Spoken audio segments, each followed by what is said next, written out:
When I agreed to tutor him, I honestly thought I was just helping out another student who had bitten off more than he could chew with his classes. My name is Maya Turner. I'm a junior in college, majoring in literature with a side obsession for coffee and late-night study playlists.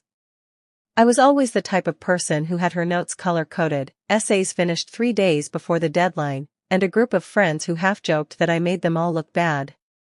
So when Jordan Mitchell approached me after class one rainy Tuesday, I didn't think too hard about it. He was tall, messy-haired, and looked like someone who lived on energy drinks and last-minute cramming. He cleared his throat awkwardly, holding his textbook like it was a foreign object. "Hey, you're Maya, right? You always answer questions in class. I was wondering if you, maybe tutor?" I remember blinking, surprised. No one had ever directly asked me before, even though I'd helped friends countless times. "I can," I said carefully, tucking a strand of hair behind my ear. "Is this for Professor Hammond's class?" "Yeah," he admitted, running a hand through his hair, clearly embarrassed. "I'm drowning. If I don't pass the midterm, I'm toast. My GPA can't take another hit." I could tell he wasn't exaggerating. His eyes had this mix of panic and desperation that I'd seen before, mostly in freshmen who didn't realize how much work college actually was. But Jordan wasn't a freshman. He was a senior. Which meant he had more to lose. Something in me softened. I'd always been a bit of a sucker for people who needed help, maybe because it made me feel useful in a way that academics alone didn't. I agreed to meet him in the library the following day, and he actually looked relieved, like I'd thrown him a life raft. That first session was interesting. Jordan wasn't dumb. Far from it. He was quick to catch on when I explained things, asked smart questions, and even cracked a few jokes that made me laugh despite myself. But he was careless. He skimmed instead of studying, tried shortcuts instead of doing the work. It frustrated me at first, but then I realized that he just needed structure, someone to keep him accountable. After the session, as we walked out into the crisp evening air, he grinned. "You make this stuff seem so easy. Seriously, I think you might be saving my life." I rolled my eyes, but I couldn't help smiling back. "You're the one doing the work. I'm just explaining it." But as the weeks went on, our sessions became more. Sure, we studied. But there were also inside jokes, conversations that strayed from textbooks into personal stories, laughter that echoed between the library shelves.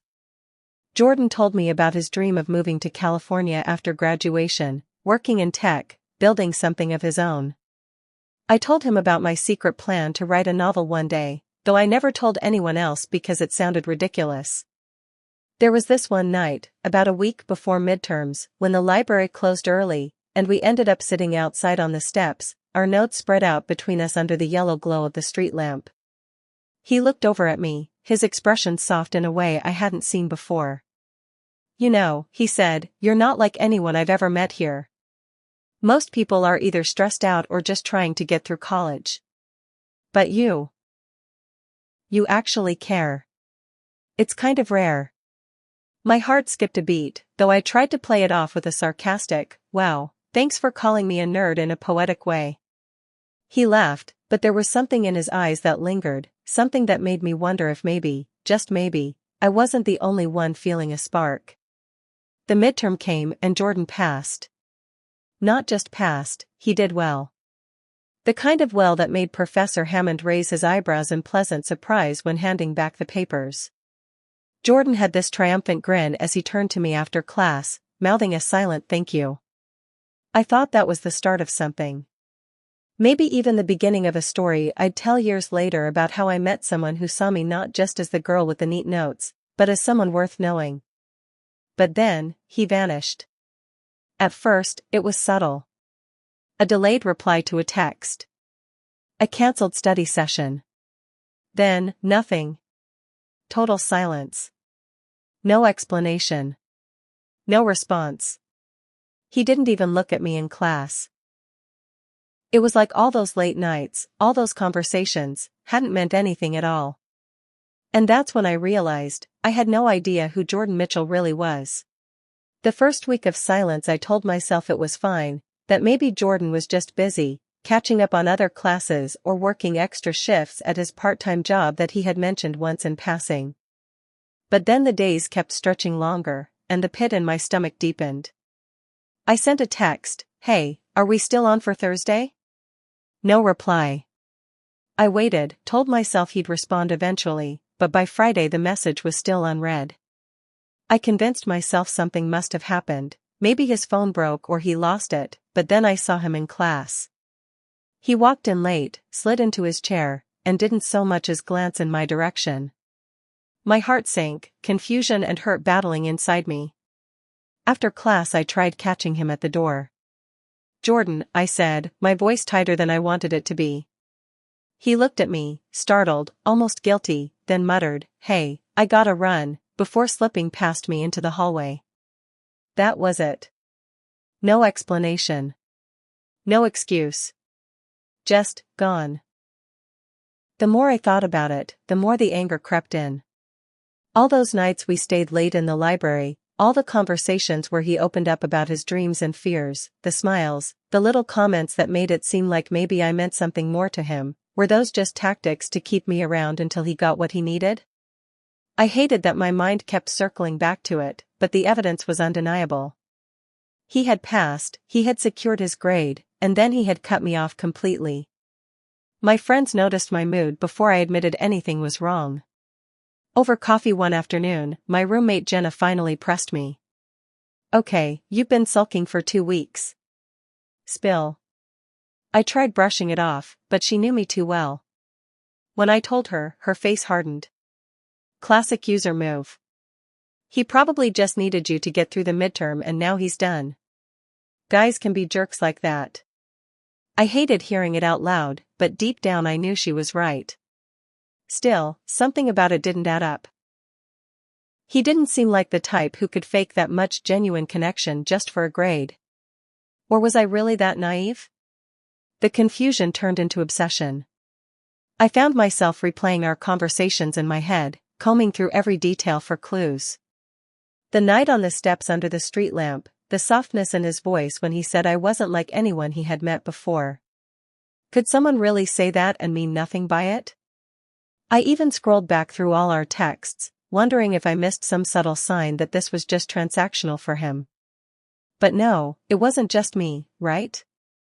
It couldn't have been just me. One afternoon, after another silent class where he avoided my eyes like I carried a disease, I caught him in the library. He was at a table with 2 guys from his frat, laughing at something on a laptop screen. The sound hit me like a punch in the chest. He looked fine. Perfectly fine. Not guilty, not conflicted, just fine. And for some reason that hurt more than anything. When his eyes accidentally met mine across the room, there was a flash of something, panic, maybe, and then he turned away so fast it felt deliberate. That night I lay in bed staring at the ceiling, my phone clutched in my hand even though I knew no message was coming.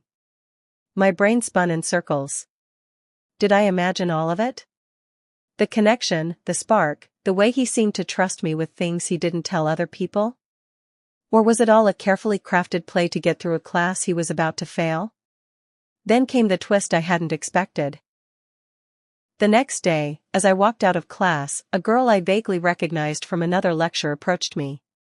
Her name was Sophie. She gave me this hesitant smile and said, "You're Maya, right? You used to tutor Jordan?" The word used stung like salt in an open wound. I nodded, and she bit her lip before leaning closer. "I don't want to get in the middle of anything, but I think you should know something." My stomach tightened. "Know what?" She glanced around like she wasn't sure if she should even be saying it, then whispered, "Jordan's been bragging about how he played the system. About how he found someone to basically do all the hard work for him so he could finally pass Hammond's class." Her words slammed into me like a freight train, the library laughter replaying in my head in cruel confirmation. My heart sank, my chest tightened, and for the first time since he ghosted me, I felt not just hurt, but betrayed in a way I hadn't been prepared for. Sophie's words echoed in my head long after she walked away, leaving me standing in the hallway with my heart pounding and my stomach twisted into knots. Bragging? Jordan was bragging about using me? I wanted to believe she was mistaken, that maybe she overheard something out of context, but the look on her face told me she hadn't been trying to stir drama, she had been warning me. I tried to shake it off, tried to tell myself it didn't matter, but anger started to replace the hurt, a simmering heat that grew each time I saw him laugh with his friends or pretend like I didn't exist. One night, after hours of replaying everything, I decided I couldn't keep wondering, couldn't keep letting him dictate how I felt. I needed answers, even if they were ugly. The next morning I caught him after class, my heart hammering in my chest. "Jordan, can we talk?" He froze, his jaw tightening, but finally nodded and followed me out into the courtyard. The air was chilly, and my breath came out in small clouds as I turned to face him. "Why are you ignoring me?" I demanded, the words spilling out before I could soften them. He rubbed the back of his neck, eyes darting everywhere but mine. "Maya, look, I didn't think we should keep hanging out after the midterm. I didn't want to give you the wrong idea." "The wrong idea?" My chest burned. "So all those nights, all those conversations, all those things you said, what were they then? Just part of the act?" His eyes flickered with something, maybe guilt, maybe annoyance. "I didn't mean to hurt you," he muttered. "I just needed to pass." "I thought you understood that." The honesty of it stung worse than any excuse could have. My voice cracked as I whispered, "So Sophie was right. You bragged about using me." His head snapped up, his face hardening. "She told you that?" His defensiveness was answer enough. He sighed, running his hands over his face. "I was stressed, I said some things I shouldn't have. I didn't mean it like that." But the damage was done. The boy who had sat with me under the street lamp, who told me I was different, who made me believe I mattered, had just confirmed the one thing I didn't want to believe: I was nothing more than a stepping stone. I should have walked away then, but instead I heard myself ask, was any of it real? He hesitated, and that tiny pause shattered what little hope I had left. "You're a good person, Maya," he said softly. "You deserve someone who appreciates you." But it wasn't me. With that, he turned and walked away, leaving me standing in the cold with tears stinging my eyes. For days afterward I tried to bury myself in my work, telling myself it didn't matter, that I had more important things to focus on than some guy who couldn't even be honest. But deep down, I felt foolish, used, and angrier than I'd ever been. The worst part wasn't just that he had ghosted me or bragged about it, it was that a part of me had really believed him, really trusted him, and that trust had been shattered. And just when I thought the whole mess was behind me, that's when another secret came out, one that made me realize Jordan hadn't just been lying to me. I thought the worst was behind me after that confrontation, that at least I had closure, but Sophie's warning had planted a seed I couldn't ignore, and soon enough I realized Jordan's lies went deeper than just using me for tutoring. A few days after our talk I was in the library trying to focus on my essay when Sophie slid into the seat across from me, her eyes darting around nervously. "I probably shouldn't say this," she whispered, "but you deserve to know." My pulse quickened as she pulled out her phone and showed me a group chat screenshot, Jordan's name at the top along with a string of messages that made my stomach turn. He wasn't just bragging about me helping him pass, he had been making jokes about me, about how I was desperate for attention and easy to manipulate because I clearly liked him. Reading his words felt like a physical slap, my face burning with humiliation as I tried to process that the boy who once told me I was rare and different had reduced me to nothing more than a punchline for his friends. I wanted to throw up. I wanted to scream. But most of all I wanted to make him regret underestimating me. That night I didn't sleep, my mind spinning with anger and hurt until finally I decided I wasn't going to be his secret joke anymore. If he thought I was going to just disappear quietly, he was wrong. The next morning I showed Jenna the messages and she practically exploded. "Maya, you can't let him get away with this. He's trash. Absolute trash. You need to call him out." My instinct was to hide, to curl in on myself, but Jenna was right, letting him continue meant letting him win. So the following week when we got our essays back in Hammond's class, I waited until Jordan started to pack his things and then walked right up to his desk, my voice loud enough for everyone around us to hear. "Hey Jordan, funny how you told your friends I basically did all your work for you. Want to clarify that?" His head snapped up, his face draining of color as the room went quiet. Students looked between us, curious and wide-eyed. He stammered, "Maya, keep your voice down," but I wasn't backing down. "No, I think everyone should know how you bragged about manipulating me, how you used me to pass, and then ghosted me like I was nothing." Whispers erupted around the room, and Professor Hammond raised an eyebrow from his desk. Jordan looked like he wanted to sink into the floor.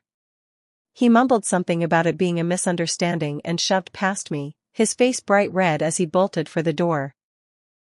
For a brief moment I felt powerful, like I had taken back a piece of what he had stolen, but as the adrenaline faded I was left shaking, wondering if I had just made things worse.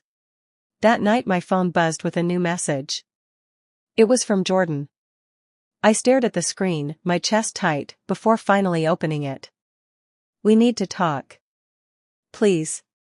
Part of me wanted to ignore it, to block him and move on, but another part of me burned with curiosity. What excuse could he possibly have left?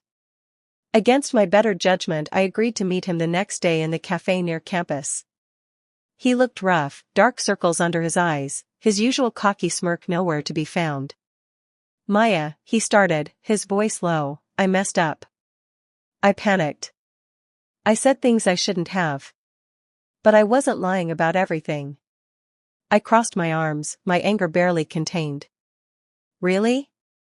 Because the screenshots say otherwise." He flinched, rubbing his temples. "I know. And I'll never forgive myself for that. But, the truth is I didn't just need tutoring. He hesitated, his jaw tightening like he was forcing the words out. "I was trying to keep up appearances. If my frat found out I was actually failing, they would have kicked me out. I was under pressure, I said things to make myself look good, but I didn't mean them about you." His explanation felt hollow, like another layer of lies wrapped in half-truths, but then he leaned forward, his eyes locking on mine. "I liked you, Maya. I still do. I just didn't know how to handle it without screwing everything up." My heart pounded, torn between the raw sincerity in his voice and the cruel messages I had seen with my own eyes.